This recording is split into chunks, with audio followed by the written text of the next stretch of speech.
መናፍቅ እግዚአብሔር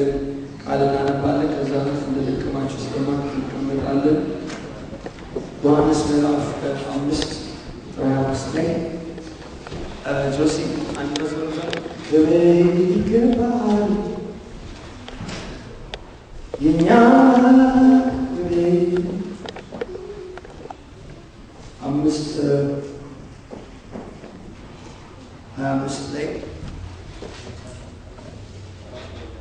እግዚአብሔር ቃል ብሊላል እውነት እላችኋለሁ ሙታን እግዚአብሔር ልጅ ድምጽ የሚሰሙበት ሰዓት ይመጣል እርሱም አሁን ነው የሚሰሙትን በሕይወት ይኖራሉ አብ በራሱ ሕይወት እንዳለው እንዲሁ ደግሞ ለወልድ በራሱ ሕይወት እንዲኖር ሰጥቶታልና የሰው ልጅም ስለሆነ ይፈርድ ዘንድ ስልጣን ሰጠው በመቃብርም ያሉት ሁሉ ድምፁን የሚሰሙበት ሰዓት ይመጣል መልካም ያደረጉ ለሕይወት ትንሣኤን ክፉም ያደረጉ ለፍርድ ትንሣኤ ይወጣሉና በዚህ don't be surprised ብሏል ጥቅስ ሮሜ ምዕራፍ 13 ላይ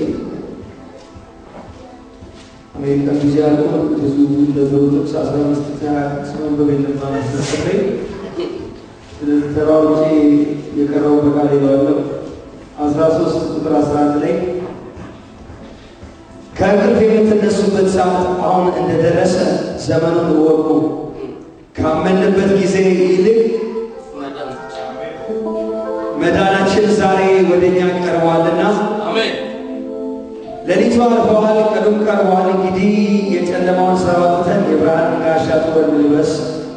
አንድ ሶስት ፎጣው የማሐረፍ ፈልጉልኝ ወይ ፎጣ ማለት ሰዓት ለእንትቲት መድረግ ቶሎ እንበደል እንግዲህ በቀን እንደሚሆን በአግባብ እንመላለስ በዘፈንም በስካር አይሆን በዝሙትና በመዳራ ነገር ግን ጌታ ኢየሱስ ክርስቶስን ልበሱት ምኞቱንም እንዲፈጽም ለሥጋ ታስቡ እግዚአብሔር እናመሰግናለን ሰዓቱ ደርሷል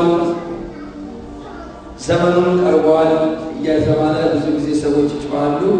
እቺ ነገር ፊቴን ነው የምትለጠፈው እሺ እስቲ አንድ ጊዜ እጃችንን ዘርግተን እግዚአብሔር